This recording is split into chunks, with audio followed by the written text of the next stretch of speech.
Hey guys, my name's Crystal Kenny, and I'm in love with creating. All things artistic and imagination involved. I'm an American girl who chased her creative dreams all the way to Paris, France, making a living using photography. This podcast takes you inside the stories of all the artsy folks I've met along the way and gives you that extra push to discover your creative gifts. The desire to create is deeply inside each and every one of us, and I give you the tools and inspiration to find a new way of living a more creative life. This is La Vie Creative, the podcast.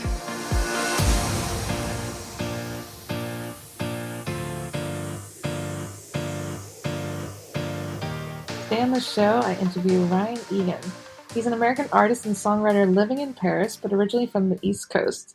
We explore what it's like to make music in France, some of the cultural differences, and talk about his new album, Soft Power. So welcome to the show, Ryan. Thanks so much for having me. It's great to have you here. I know that you are a recent expat to Paris as well. You're an East Coaster like me, and you just released a new album. So we have to talk about that. But I want to start back to your origins. Like, what brought you to Paris? How did you end up here?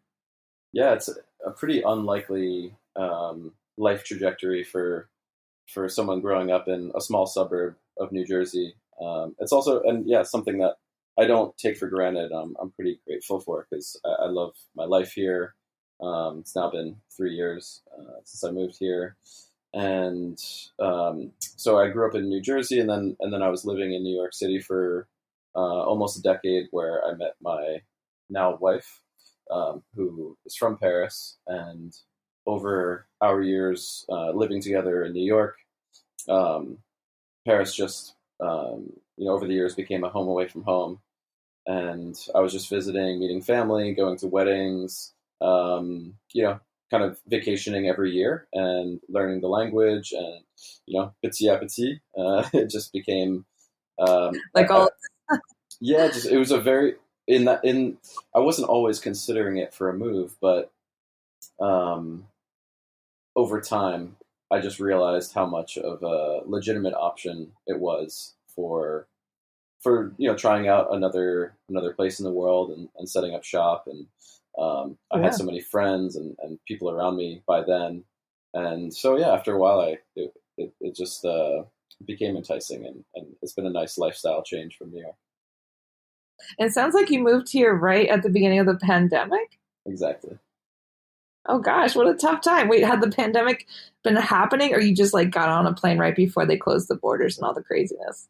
No, it wasn't ideal, but I got here the end of September 2019. So I had a couple months of settling in and meeting people, and I really, as you know, kind of working within a creative community, I hit the ground running because I needed to put together a band and start playing live shows and really start from scratch in the music industry here, because I've been working in New York for so long, and I didn't want to waste any time. I just wanted to continue my project in a variety of ways upon arriving. So, the first handful of months, I was just meeting a ton of musicians and setting up gigs and getting work, and then 6 months in, COVID hit. So that it was a bit inconvenient, and I think it created some unique opportunities that I suppose if normal life had just continued on, who knows what the exact path would have been. But I ended up making digital connections with people, getting alternative means of work that way as well, doing kind of like freelance studio stuff remotely. So luckily I knew Paris and I knew France before moving. Otherwise, that would have been a real letdown if I was just arriving somewhere and I really needed to get to know it and explore it and get my bearings. I felt lucky to have already known my way around and all. Yeah, it's kind of nice that your girlfriend was here and you had visited a lot, and then obviously the pandemic was an inconvenience for the whole world, especially creatives. So it's great that you were still able to find other ways to work and connect with people. And I'm curious, have you noticed any major differences between the music industry here in France versus the East Coast?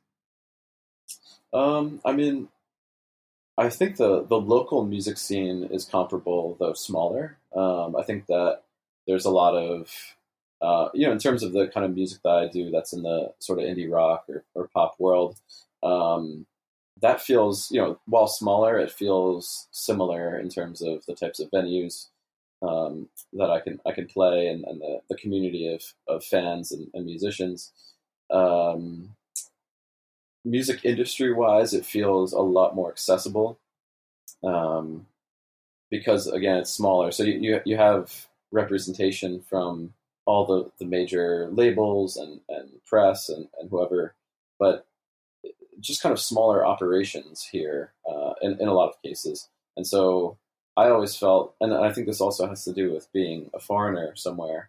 It was my first time experiencing being unique in my city, as an Mm. American artist here. So that's been cool, and that's opened up some doors that were somewhat unanticipated, and that's been a fun experience too, because I've maybe I'm sure you've had experiences like this too, where um, that's that's an attractive quality in and of itself, and so you sort of get into um, collaborations or whatever because of that title, or whatever it may be. Like I've written lyrics in English for people, and or I've sang on recordings in English, things like that, that wouldn't have made sense. Like those opportunities just wouldn't really exist in New York or something.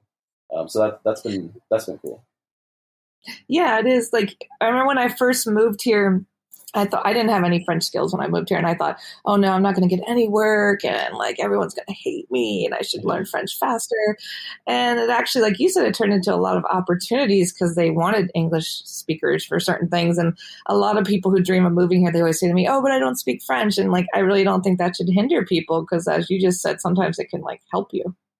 Yeah, yeah. I mean, I recommend learning French just because it's fun, and you know, it just opens up a whole part of life here that is kind of closed off. But yeah, otherwise, I mean, there's certainly a way, and I think we all know people that navigate that well. Yeah. But if it's a personal goal for me, it was I enjoyed um, having a reason to learn another language as someone that was Living here. monolingual. Is that the term? Yeah, um, bilingual. No, yeah, definitely learn French, but don't be scared to like get started before you do. yeah, totally. You can jump in and learn when you're here. That's so cool. And so, what made you decide to become a musician originally? Like, where did your musical story start? Well, I think it starts at home, just in terms of developing a love and obsession for music. But then in terms of actually partaking, I kind of like your average school music story, where I just really, really was attracted to the drums and started playing drums in the school band, and then that didn't really ever. I never took that far. It was nothing. Didn't really resonate with me fully, and I wasn't ambitious at the time to really learn it. So later on, in like my high school years, is when I really developed a full passion for it by kind of just doing it as an after school hang with a bunch of friends who were also seriously getting into music, and we kind of immediately put together a band, and were making original music, and then went on to recording music and playing shows. And it's kind of just like a magical thing that happened, because it wasn't due to my personal ambitions or one other person's personal ambitions or anything like that. It was just, it's all we wanted to do. And I was lucky to have this gang of friends that were just completely obsessed with it. And so, it was just those formative years, teenage years, where we just kind of learned all the aspects of it: how to book a gig, how to set up tours, how to record music, write songs, all that stuff. As we're learning our instruments and getting better at music. So that was just such an amazing, I guess, like, purpose in life to acquire at that age, which is also something I'm extremely grateful for, because it was something that I knew was special, because I couldn't quite relate to a lot of kids my age at that time, because they didn't have their thing, So I'd sort of try to relate to people and say, oh, but like, don't you have this like burning thing within you? Essentially, that would kind of be the conversation I would be trying to have with people, and they were just like, that's way too deep for me, man. Yeah, like they were just kids, and yeah, 14. Yeah, and it's I mean, it makes perfect sense, but I felt, and then of course, like I would do that with anyone that I was trying to befriend, and you would form great friendships that way, because I was just like, oh, okay, you're on that level. You could really connect with people and dream with people and stuff. Yeah, you found like your tribe. I feel like anytime you have a passion and you can find like people that are into that passion, like you just have so much fun together. It's like automatic friendship. And have you found that in Paris too? Like, have you been like finding your friends, finding like good musicians to just kind of vibe with? Like, do you notice, like, because people always joke like, oh, it's so hard to make French friends, they make their friends in high school and they're not interested in new friends. Like, do you find that within the music industry here too? Yeah, I felt pretty warmly welcomed. I've been at somewhat of an advantage, at least early on, to kind of like form a core group of friends because of my wife, and not to mention we kind of had our French crew in New York of people that we met while we were there, who conveniently moved back to Paris around a similar time, and so I had like friends like that from the States. Then I had all of her high school friends and whatnot. So I sort of had an in, which I know is at least like, it's kind of a cliche, that it's hard to get in and kind of make that initial connection within French circles. So I feel grateful for that, because I had a kind of core group of people. And then I guess, through those friendships, and then also kind of just random music community contacts, I started making my own friends and putting together, at this point, various bands of mixed French musicians and stuff. And yeah, I think that it's just one of those things that it also a cliche, it's just a universal language. So meeting people that are into music and into similar music, you kind of get past I guess it's a good icebreaker or whatever. And that's not to say that every French musician I've encountered or whatever like has become an instant friendship, but yeah, I have like a nice group of friends, and that's grown into a bit more expat friends as well, which I didn't have any at first. And I as I know you're aware, like that became really comforting after a certain period of time here. So I was a bit adamant on not falling into expat circles, or just like only hang out with Americans or something. And then I realized that I really appreciated and needed some of that influence in my life. Like when I just kind of stumbling upon American friends, just making some expat friends and being like, oh, okay, this is really nice to mix with the experience, This feels right. And how has Paris influenced your music? Yeah, that's hard to say, because I think it's never really clear how sonically my music is influenced by anything. But one thing that feels very clear to me is the way that the country and Paris itself has influenced my lifestyle, and just that change of pace and mood, and I guess just my day to day life here. I can feel how that influences my health and my overall mental health and everything, and my ability to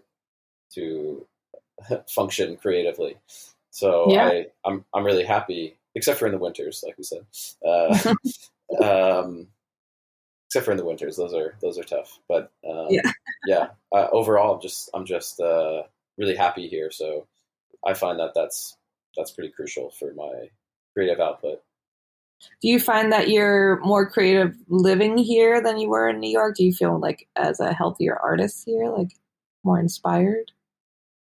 I would say only in the sense that that's something that's always evolving, and we're always Mm. refining our routines um, and our process. So I definitely no, but just in that I've gotten more proficient, I guess. And I've gotten better Mhm. at what I do, but that could have happened anywhere, I think. Yeah. Um, Well, also but being in love is helpful in Paris with your new wife. That's so great. Congratulations. Thank you. And do you have any artistic rituals, like when you're getting ready to write a new song or write music? Are there certain things that you do? Um, I kind of I never stick with let's see. The main ritual is like brew the coffee and sit down and do it. Other than that, I think I go through phases of based on what my body or my mind is signaling to me. Um, I might go through phases where I'm doing vocal warm ups every day or doing warm ups on a particular instrument every day.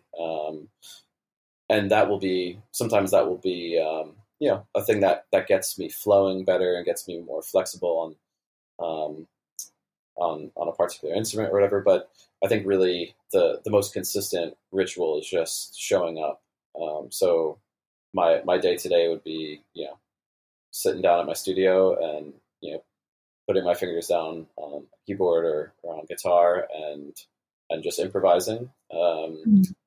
With typically with my voice though, because I'm a songwriter and singer first. So I'll kind of just arrive at chord changes that I like or whatever, making some sort of um, musical mood that inspires me and singing over that and typically that will turn into a song. Um, and so that's the most consistent routine in my life for sure. Is Yeah, the you never know songwriting. like, what's gonna come out. You just have to show up. It's like going to the gym. Like you have to do that workout every day and to see a result. Totally. And and just finishing, like I think just seeing an idea through is super important. And Mhm. I like that. I really like that journey with songwriting in particular because I think there's something like incredibly open ended about music practice and study, like the study of music, and maybe even, I mean, you could kind of put a period at the end of a lot of like music production projects or whatever. But for me, it's like there's something with songwriting where I can I feel like let's say arrangement or production or whatever aside, I can write a song from front to back and um, feel that it's complete in a way that's Mhm. not like kind of haunting me or something. Um, and so that's I connect most to that process within music. To finishing, because sometimes you're like trying to find the pieces of the song or what it's going to be about, and so you have to finish. Yeah, and I think it's like there's some like prep work that can go into that, like keeping lists of lyric ideas or song title ideas that can give you like a jumping off place. Hmm.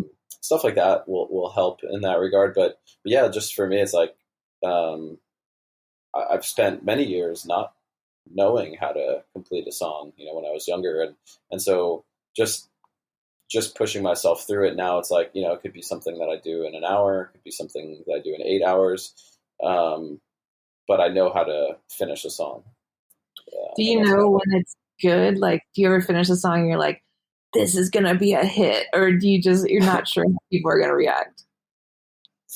I think it's a mixture of looking back, like listening back, when I take some space from my songs, because I'll do my absolute best to demo them nicely when I write them, so that they're, it's not just like an iPhone memo or something, which sometimes they are. And then I'll, maybe a month, 3 months later, I'll just kind of listen through and then be like, oh, okay, like that's a really good chorus. Maybe this verse needs to be rewritten or something, but I can kind of have some distance from it and then listen like a music listener, and gain some perspective on it. And then I do think that also there's, I spend enough time writing mediocre songs because of just doing it often enough. You have to, like, that's part of it. You're going to write songs that are just okay, or you don't even enjoy at all. And so when I hit something that's exciting to me, I often feel that for sure, because that's like the magic that you're fishing for each time you see that. And don't always, and certainly don't always hit, The fire that you were telling other kids, you're like, this is it. And what do you think is the role of music in today's society? I know there's a lot of controversy that, people don't really sing or write anymore. It's just all a computer doing things. And what do you feel about today's society with music? It depends on how long we consider something to be growing pains, but I see a lot of the most influential kind of technological things concerning music right now, like say TikTok or music production softwares or whatever it may be that has a big influence on the way music is made and distributed. I think there's sort of awkward phases where like you said, like there might be controversy around it or something, but my overall opinion would just be that I'm always optimistic about technology's influence on access to creative expression, and the fact that this would be a bit less accessible, but let's say like just anyone that owns a MacBook or an iPad or something, or even, I guess even an iPhone, like certain devices like that just come with free music software. And that I find incredible. And that creates artists that, otherwise maybe would not have stumbled upon their ability to, pass their entire nights just like fiddling with GarageBand or something. Or, it's just like, it's like anything else. The electric guitar, I think that there's always been these transitions technologically within the arts that people are kind of old heads about, and I refuse to think that way. Even if I don't really engage with it, like I barely have engaged with TikTok, but I think it's amazing. The way that people are engaging with music, and there's an argument against the way it's influencing music or the way that music is being consumed, but I don't know. I have a hard time seeing the bad in it. Yeah. And I think that it's created a place for artists to connect, and also for other people to be inspired. Like they want to make a dance video now, or they want to sing over, or whatever, like more so than ever, more people are getting creative with this stuff. Yeah, there's also kind of a strange, I don't know, like, I don't know the word, like protectiveness or something.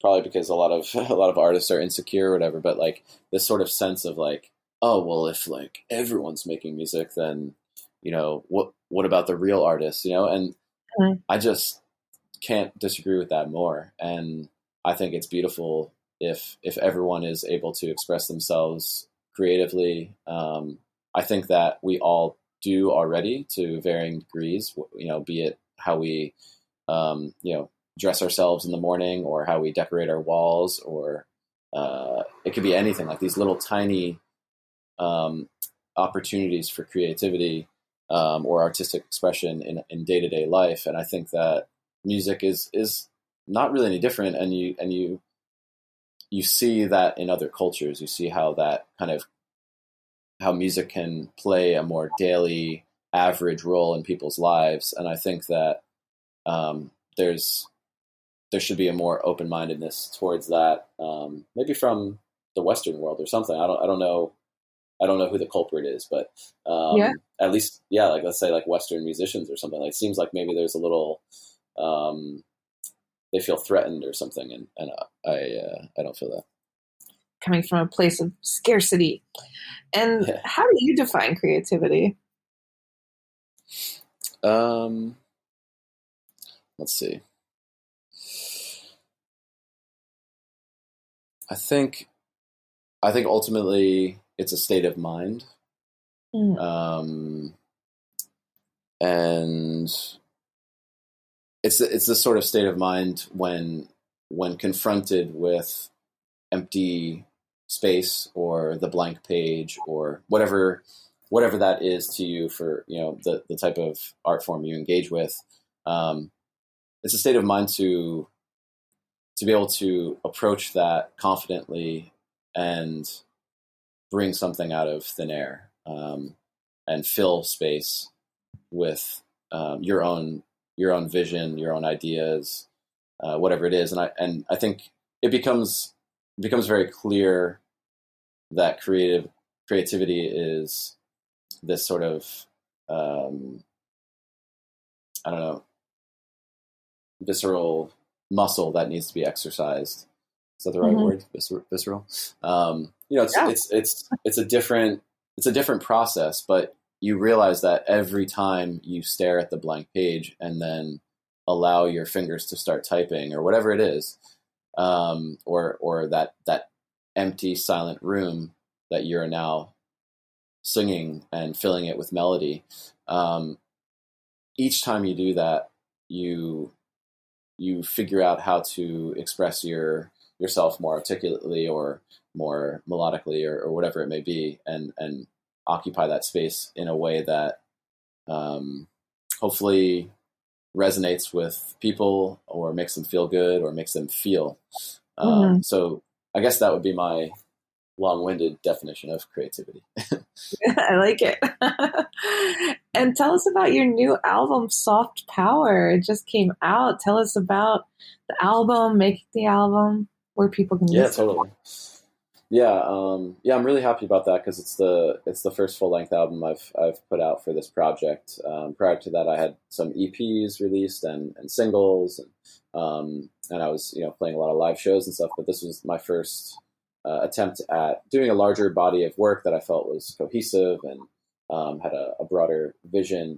And so it also is special for me because it feels like this kind of moment in time where I was transitioning from life in New York to life in Paris.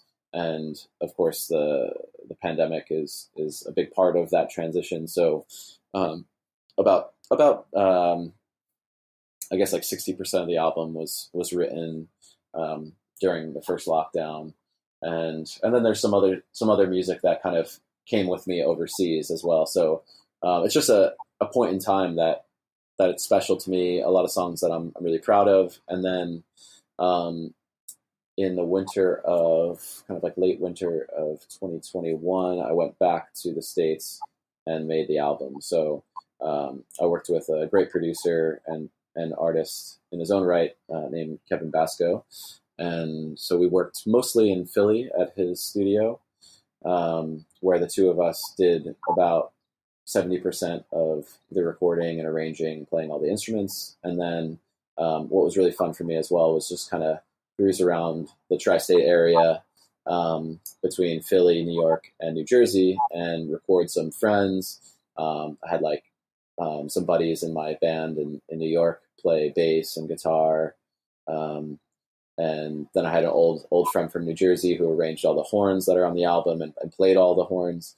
So that was that was a really fun 3 weeks for me, of kind of putting together this tapestry of musicians and friends in my life that are have been important and created a sort of through line musically in my life, but also this new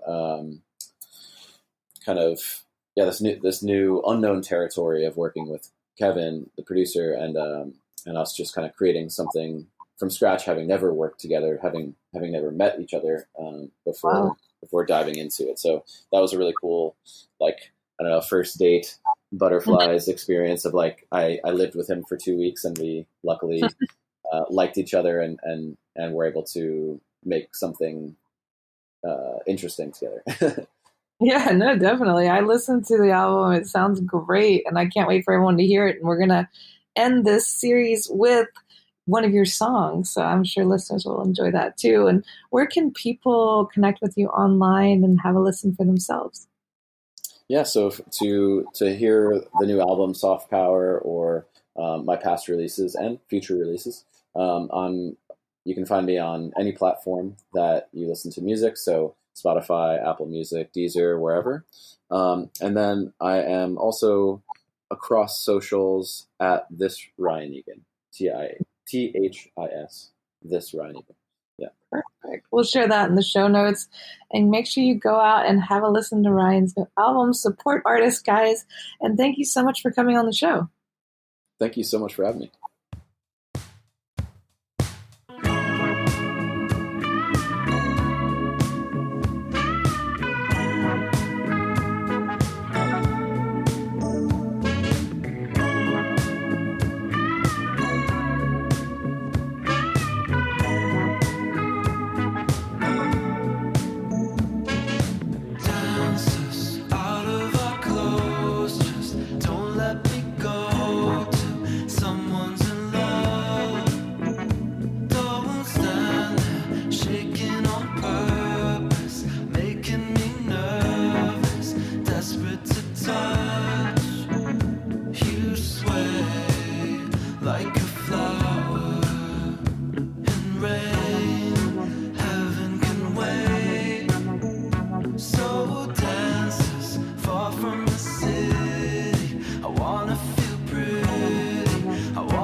Thanks so much for tuning in to La Vie Creative. You can find more information on MissParisPhoto.com. And if you enjoyed this show, please feel free to share and spread the word for all my creative guests. We have the power to help them to keep doing what they love. See you next time.